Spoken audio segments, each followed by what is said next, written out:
Most welcome Brajesh sir. तो तालियों के साथ स्वागत कीजिएगा इनका। देखो, होली के बारे में सब जानते हो आप लोग। टाइम मिला है तो मैं कुछ पढ़ाई के बारे में आपको जरूर बता दूं कि क्या करना चाहिए, हमें कैसे पढ़ना चाहिए। हर चीज की एक प्लानिंग होती है। जैसे पढ़ते तो सब हैं, एक होती गधा मजूरी।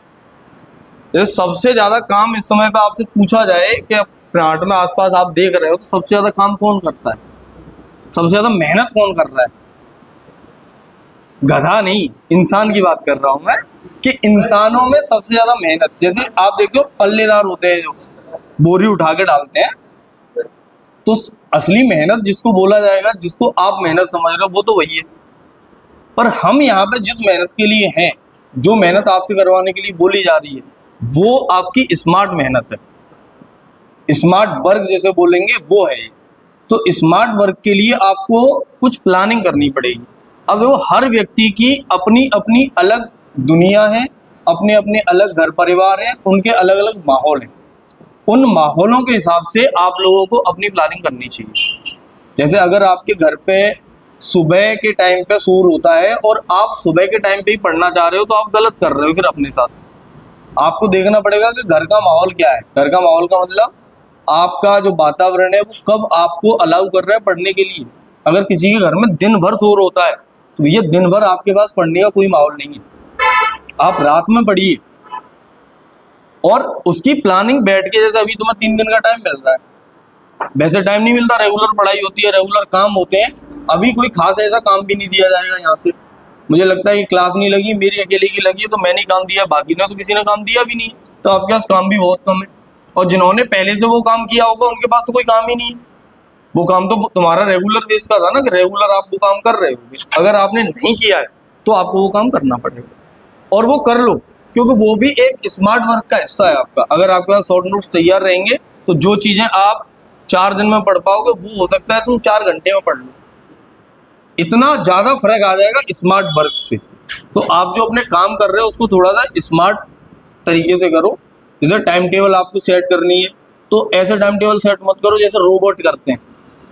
रोबोट वाली टाइम टेबल का मतलब, तुम लोग जो टाइम टेबल बनाते हो वो एक्चुअल में होती तो इतनी अच्छी है कि अगर बाई चांस धोखे से आप उस पर चल लो तो आप इस दुनिया में कोई भी एग्जाम होगा आप उसको क्रैक कर लोगे।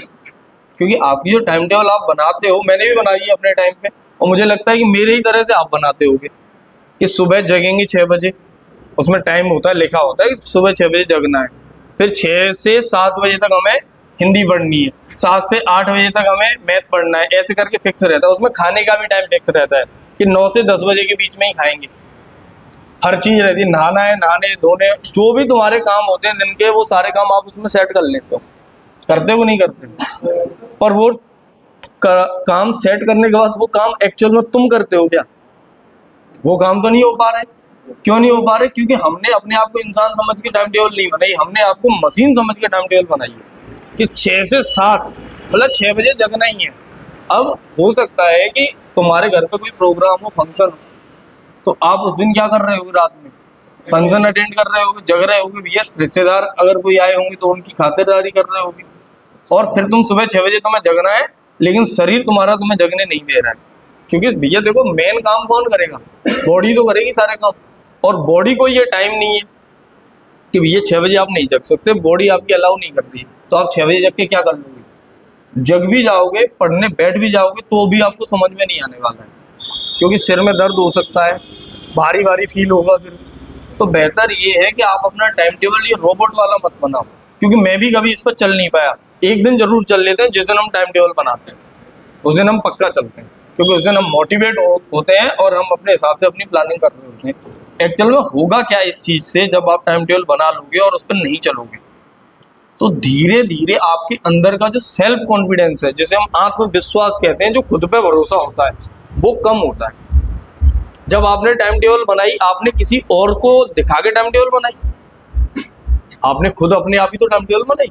खुद बैठे थे आप, खुद ने प्लान बनाया, खुद के लिए बनाया, और खुद से किया गया वादा अगर आप खुद नहीं निभाओगे, तो किसी और से किया हुआ वादा ना निभाओ, कोई फर्क नहीं पड़ रहा। क्योंकि आप बुरे बनोगे उसकी नजर में, आपका कॉन्फिडेंस जाएगा भी, तो उसकी नजर में जाएगा। जब आप अपने द्वारा खुद तुमने प्लान बनाया उसी पे काम नहीं करोगे तो तुम्हारा कॉन्फिडेंस आएगा तुम्हारी नजर में, और धीरे धीरे हमें अंदर ये लगने लगता है कि अगर हम कुछ सोचेंगे तो वो हम कर नहीं सकते। भले ही तुम मन में कितना ही 30 मार का दो औरों को दिखाने के लिए बने रहो, पर मन ही मन एक कमजोरी सी धीरे धीरे बनने लगती है और अपने ऊपर से ये विश्वास हट जाता है कि जो मैं सोच रहा हूँ वो मैं नहीं कर सकता। इसलिए कभी भी खुद से झूठे वादे मत करो।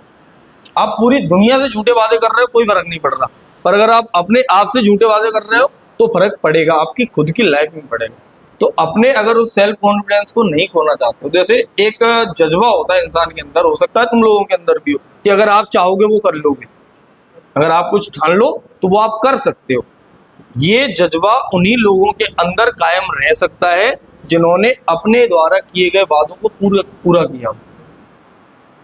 नहीं तो जैसे आप कह रहे हो कि आप जो चाहोगे वो कर लोगे, मैं कह रहा हूँ आप 12th का एग्जाम देने वाले हो ना इस साल, आप सब लोग 100% लाओ उसमें, कि एक भी नंबर आपकी कम ना है।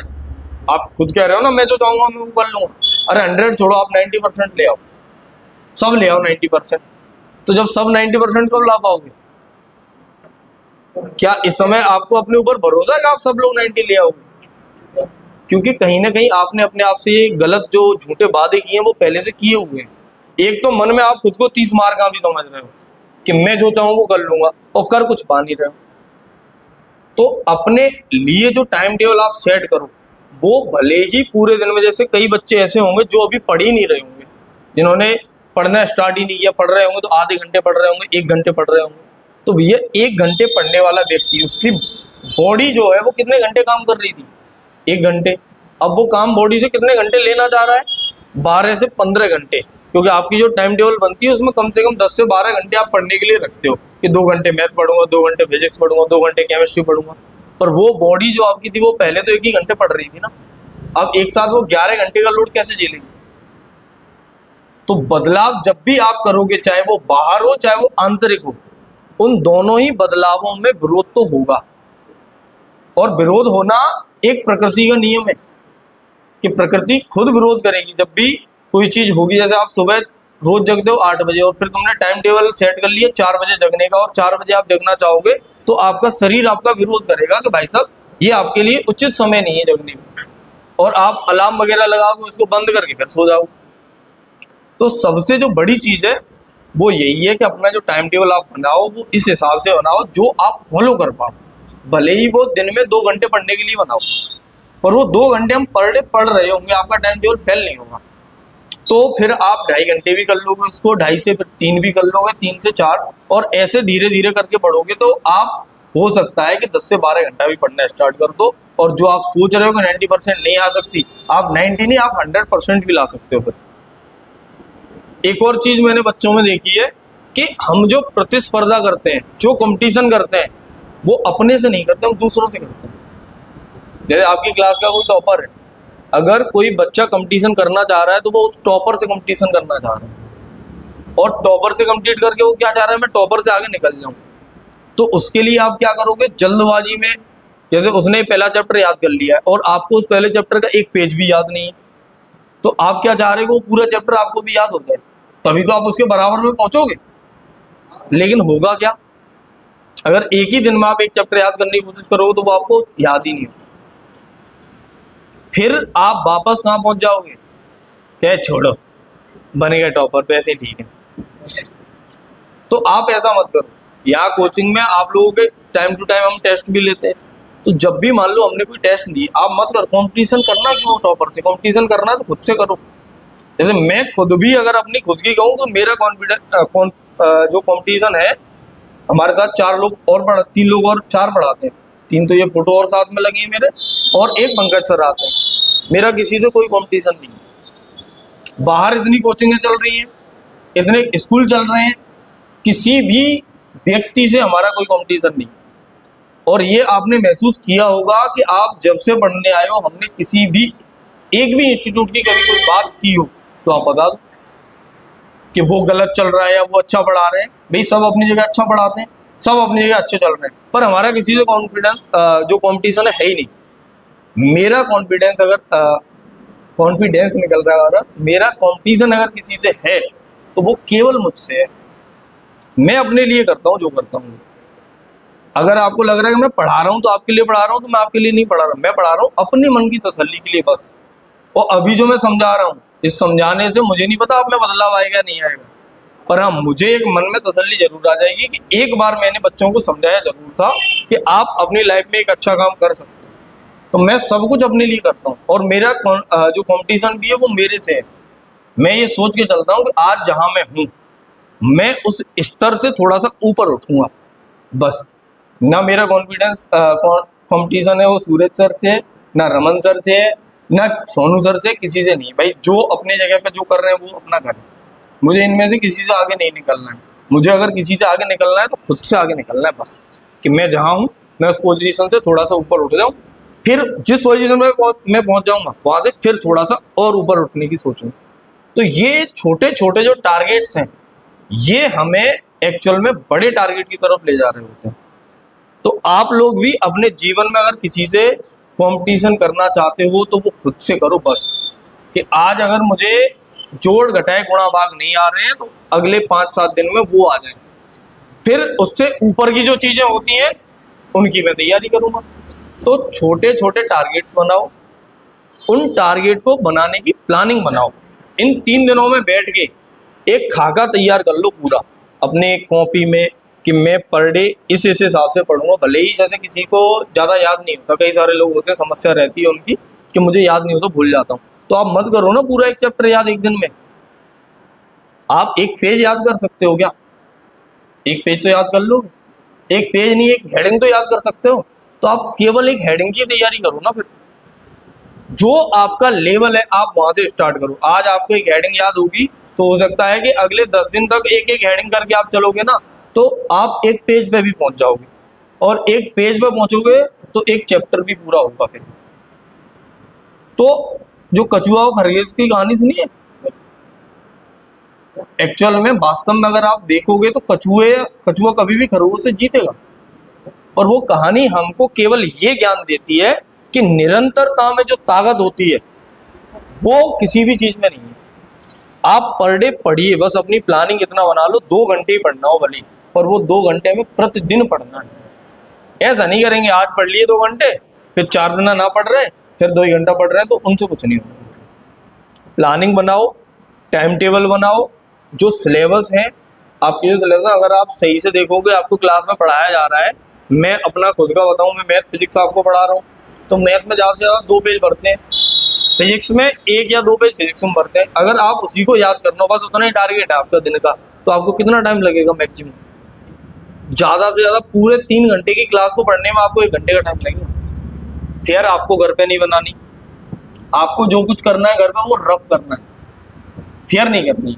तो घर पे बैठ के हम जो राइटिंग से लिख रहे होते हैं उसमें हम याद करते हैं, कुछ याद नहीं कर रहे भाई। रफ पे जब आप जल्दी जल्दी लिख रहे होगे तो हो सकता है वो तुम्हें याद भी हो जाए। यहाँ पे मैं आपको फेयर बनाने का पूरा मौका दे रहा हूँ। रफ करिए घर पे, और उतना ही पढ़ो, ज़्यादा मत पढ़ो। जितना हम आपको बोलते हैं अगर आप उतना करते रहे तो आपको कोई भी नहीं रोक सकता है अच्छे पोजीशन पे पहुंचने से। टॉप नहीं करना है हमें, और ना ही लाइफ में। अगर जैसे आप देखोगे कि आप पिछली साल ये अभिषेक गुर्जर है, उसने अपनी कोचिंग में टॉप किया था। कितने लोगों ने, या जो अपने आसपास के जो लोग तुम्हारे घर परिवार के होंगे, रिजल्ट आने के बाद कितने लोगों ने इसको याद रखा है? अभी बैनर लगा है इसलिए आपको दिख रहा है। अगली साल किसे याद रहेगा कि अभिषेक पिछली साल का टॉपर था? किसी को याद रहेगा क्या? तो आप नंबर लाने के पीछे मत भागिए कि टॉप कर ले हम, 99% आ जाए, 95 आ जाए। आपको भागना है तो नॉलेज के पीछे भागो। जो कुछ यहाँ पढ़ाया जा रहा है उसको समझने की कोशिश करो, और मैं पूरी कोशिश अपनी तरफ से जरूर करता हूँ कि मैं समझा पाऊँ। कभी कभी आप मुझे निराश भी करते हो, पर उस निराश होने के बाद भी घंटे, 2 घंटे, 3 घंटे, 6 घंटे बाद मेरा दिमाग वापस सही हो जाता है।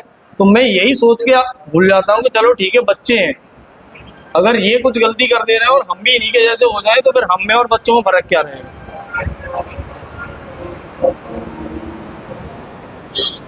सिर्फ ये सोच के मैं वापस अपने फिर उसी रूटीन पर आ जाता हूँ कि अगर बच्चों ने कुछ गलतियां कर दी, या बच्चे हैं इतनी समझ नहीं है अभी, और धीरे धीरे समझ आएगी, पर ऐसा भी नहीं है कि आप इतने छोटे बच्चे हो कि आपको ये भी ना समझ में आए कि आपका क्या अच्छा है और क्या बुरा है।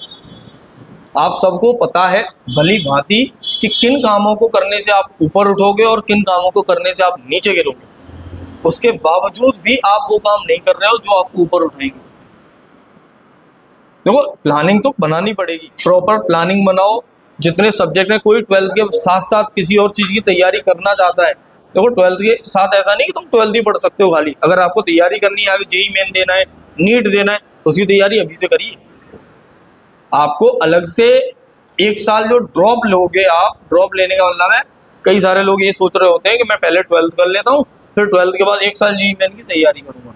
तो जेईई मेन की तैयारी करने से ना तो आपको कोई सर्टिफिकेट मिलने वाला है, ना ही आपको कोई डिप्लोमा मिलने वाला है, ना ही आपको कोई डिग्री मिलने वाली है। तो उस चीज के लिए एक नया साल बर्बाद क्यों करना, जबकि सिलेबस यही है जो आप पढ़ रहे हो। उसमें कोई अलग सिलेबस नहीं आएगा।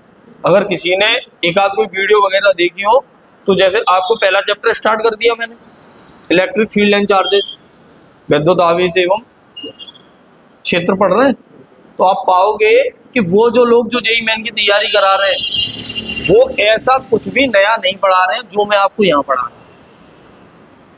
चाहो तो आप मैथ कर लेना आराम से बैठ के, तो आप चाहो तो यहाँ साथ भी तैयारी कर सकते हो। अगर आपके कोई डाउट्स है मैं बताऊंगा, मुझे कोई दिक्कत नहीं होती। आप जेईई मेन का लाओ, जेईई एडवांस का लाओ, कोई भी क्वेश्चन लेके आओ।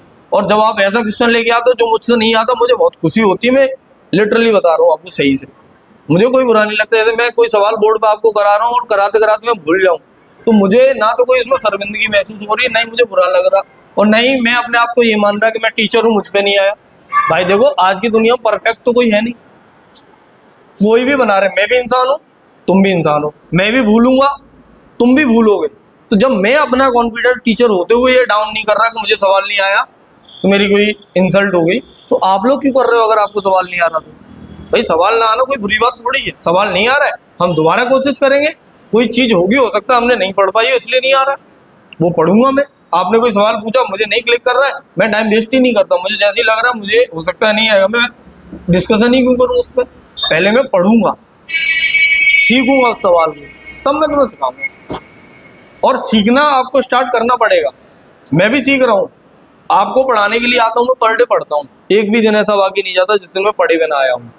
भले ही मैं पिछले 3, 4, 5 साल से पढ़ा रहा हूँ, फिर भी आज भी मैं आपको पढ़ाने के लिए पढ़ के आता हूँ। क्योंकि जितनी बार भी हम दोबारा पढ़ रहे होते हैं, उतनी बार हमें नई चीजें सीखने को मिलती हैं। तो आप अपने अंदर थोड़ा सा ये जुनून जगाओ कि आप कुछ कर पाओ अच्छा। और वैसे भी एक डायलॉग है संदीप मैसूरी को, जानते हो आप लोग?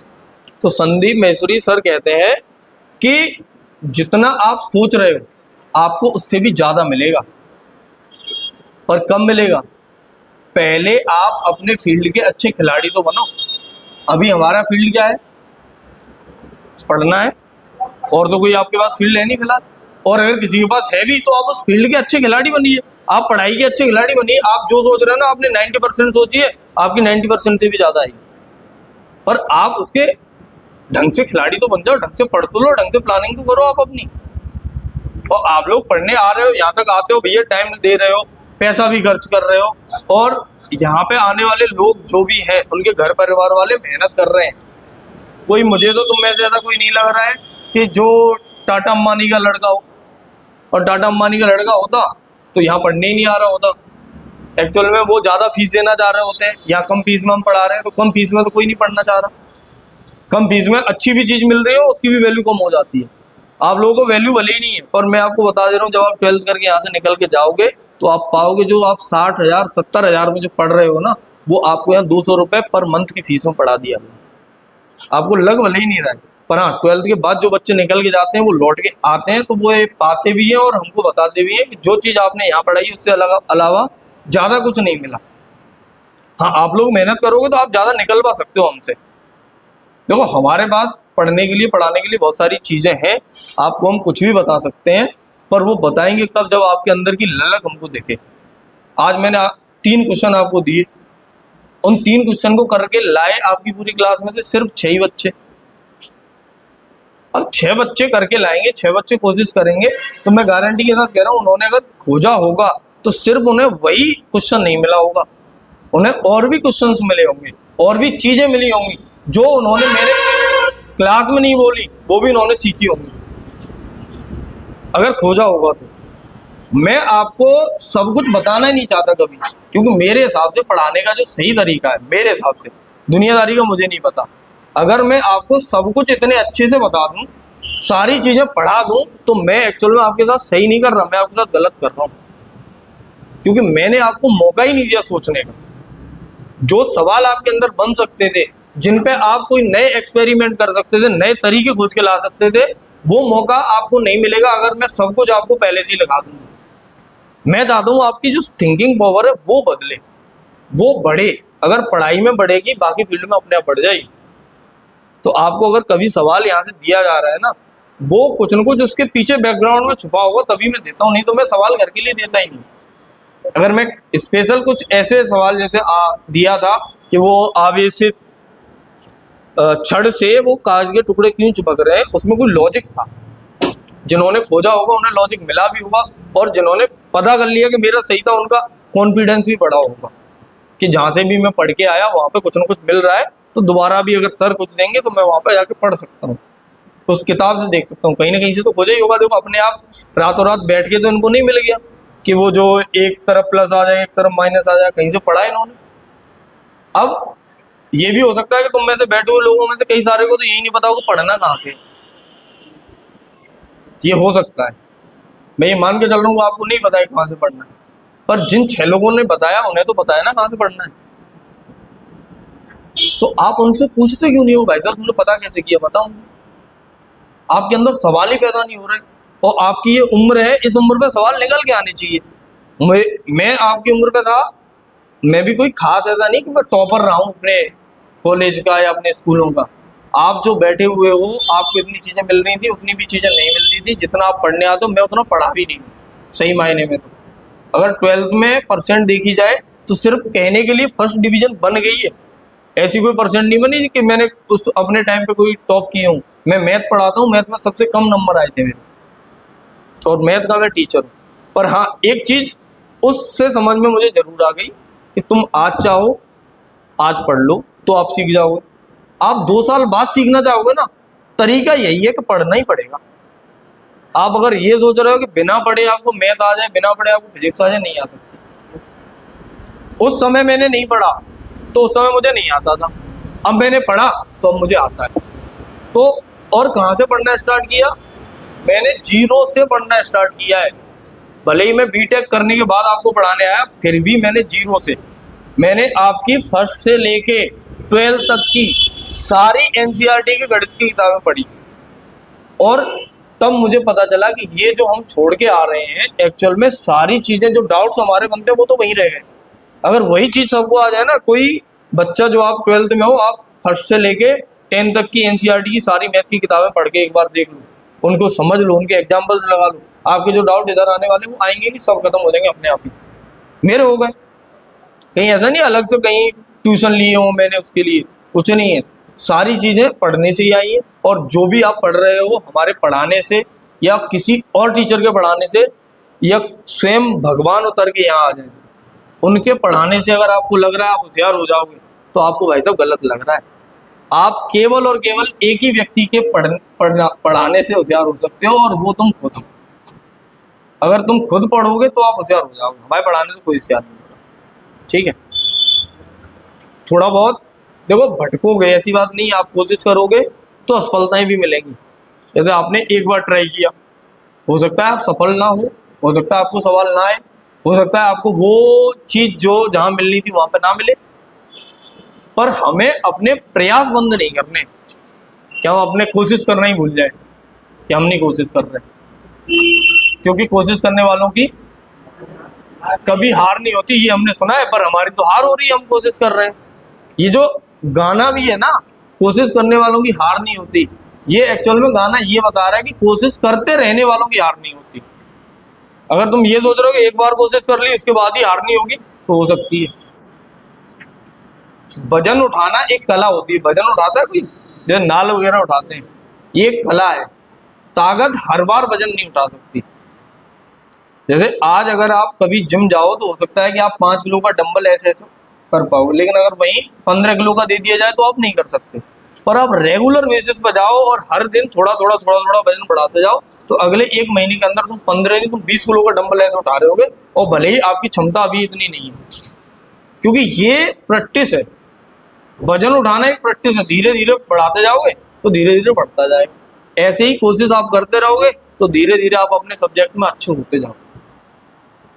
आपको अनुशासित रहना पड़ेगा, आपको अपनी जो चीजें हैं उनकी कैलकुलेशंस, उनकी प्लानिंग्स लिखित में करनी पड़ेगी।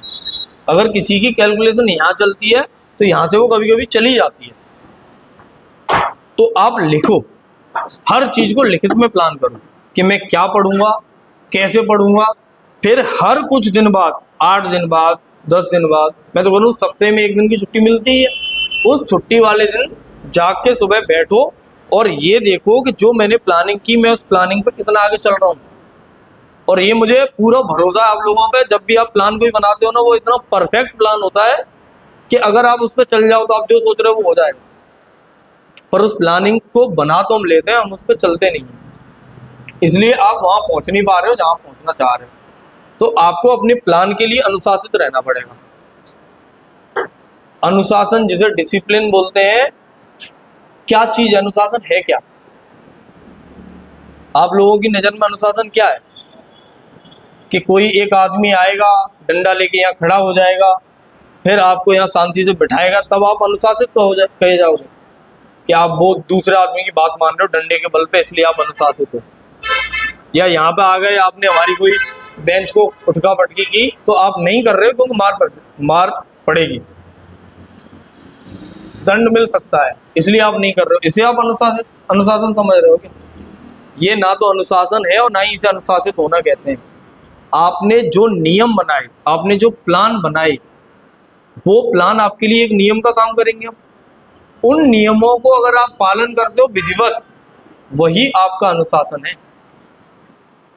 उसी को अनुशासन कहते हैं कि किसी चीज को हम तरीके से, प्लानिंग के साथ, उन नियमों को फॉलो करने के साथ चल रहे हैं तो हम अनुशासित हैं। तो आप थोड़ा सा अनुशासन में आ जाओगे, अपने आप को भी ले आओगे तो ज्यादा अच्छा रहेगा। अगर जैसे एक मैंने पहले भी आपको कहानी सुनाई थी कि अगर कोई ट्रेन है वो पटरी पे चल रही है तो वो अनुशासित है। कई सारे लोग होते हैं कि अगर मैं आजाद हो जाऊं तो मैं अनुशासन में आ जाऊंगा। तो आजादी का मतलब है क्या? ट्रेन पटरी से उतर जाएगी तब आजाद होगी या पटरी पर चलते हुए आजाद है? पटरी पर चलते हुए ट्रेन आजाद है।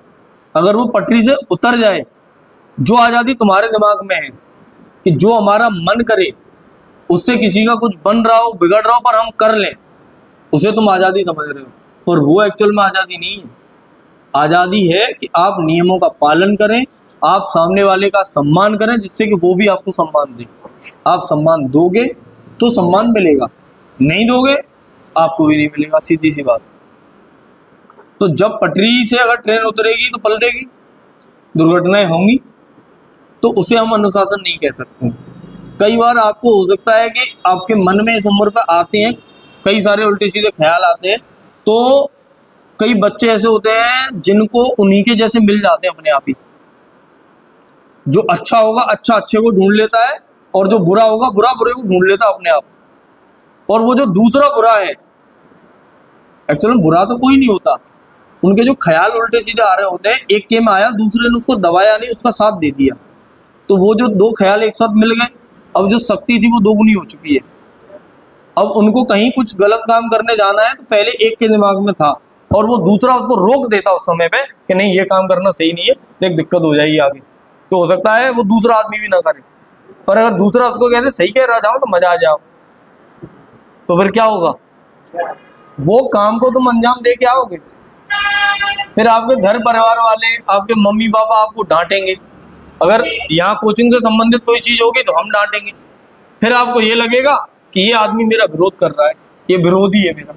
आपको अपने मम्मी पापा भी अपने विरोधी लगने लगेंगे। अगर आपके मम्मी पापा ने कभी आपको पीट दिया, डांट दिया, आजकल की जनरेशन तो ऐसी हो गई है कि कुछ समय पहले की बात है, 3-4 दिन हुए हैं, ये नगला भरी अपने आसपास गांव है, उसमें एक लड़का था 20-21 साल का, उसकी मम्मी ने उसको डांट दिया, उसने फांसी लगा दी। तो अब तो डर भी लगता है कि डांट रहे हैं तो कहीं कोई उल्टा सीधा कदम ना उठा ले। आपको खुद ही नहीं समझ में आ रहा कि आपके लिए अच्छा कौन है, आपके लिए बुरा कौन है, कौन आपको ऊपर उठाना चाह रहा है, कौन आपको नीचे। किसी के माँ बाप कभी चाहते हैं कि उसका बच्चा नीचे आए? वो आपको डांट रहे हैं, पीट रहे हैं, किसके लिए डांट रहे हैं? किस चीज के लिए डांट रहे हैं? आपको गिराने के लिए, आपको ऊपर उठाने के लिए, आपके अंदर जो गलत ख्यालात चिपके हैं तुम्हारे दिमाग से उनको हटाने के लिए। जैसे आपने कभी देखा बंदर जो होते हैं, कुछ लोग हैं बंदर पकड़ते हैं, बंदर पकड़ने वाले लोग होते हैं। तो जो बंदर पकड़ने वाले लोग होते हैं उनका एक पैटर्न है बंदर पकड़ने का। वो क्या करते हैं, एक बॉक्स ले लेते हैं, उस बक्से में डाल देते हैं वो मूंगफलियां, और उस बक्से में एक छेद होता है, और वो छेद ऐसा होता है कि हाथ ऐसे जा सकता है उसमें सीधा सीधा। अगर मुट्ठी बांध ली तो हाथ जाएगा नहीं और ना ही बाहर आएगा। तो बंदर क्या करता है, बंदर जाएगा, बंदर ने मूंगफलियां देखी तो वो क्या करेगा, मूंगफली उठाएगा, मूंगफली उठाएगा तो मुट्ठी बंद कर ली उसने। अब वो उसको ऊपर खींच रहा है, तो अब वो ऊपर खींच रहा है तो मुट्ठी बंद है तो हाथ निकलेगा नहीं। अब उसके पास दो ऑप्शन कि या तो वो मूंगफलियां छोड़ दे और अपने आप को बचा ले, या वो मूंगफलियों को पकड़े रहे और अपने आप को भी पकड़वा दे। अब आप बताओ बंदर क्या करता होगा? ज्यादातर बंदर ऐसा ही करते हैं कि वो मूंगफलियों को पकड़े रहते हैं और वो पकड़े जाते हैं। फिर आप लोग, हम लोग जो है वो उन्हीं बंधनों के जैसे हैं सही मायने में, तो कि जो कुरीतियां, जो बुरी चीजें आप लोगों से जुड़ी हैं, आप उनको छोड़ना ही नहीं चाह रहे हो, आप उनको पकड़े बैठे हो। जो चीज आपको नीचे धकेल रही है आप उसी को पकड़े हो, जो चीज आपको तकलीफ दे रही है आप उसको पकड़ के बैठे हो, और पकड़ के बैठोगे तो आप उनके चंगुल में फंस जाओगे। तो बेहतर है कि उन चीजों से आप हट जाइए। कुरीतियां हैं, बुराइयां हैं, उनको समाप्त कीजिए, अपनी पढ़ाई पर ध्यान दीजिए। और मैं तो आपसे ये उम्मीद करता हूं कि जब आप 3 दिन बाद यहाँ आओगे तो आप सब लोगों के पास एक पूरी प्लानिंग होगी अपनी पढ़ाई को लेकर कि मैं पढ़ूंगा कैसे। आप चाहो तो इसे एज अ होमवर्क समझ लो, कोई फोर्स नहीं है, जो नहीं बनाना चाहता है ना बनाए, कोई दबाव नहीं दे रहा मैं। पर हाँ, जो बनाना चाहता है वो बना के लाएगा। अगर उसमें कोई कमियां होंगी तो मैं उसको देख के आपको कुछ अच्छा बताऊंगा कि आप इसमें और क्या कर सकते हो ऐड। देखो, सारी प्लानिंग आप जो बनाओगे वो परफेक्ट तो नहीं हो सकती, अगर कुछ कमियां होंगी तो वो दूर हो जाएंगी।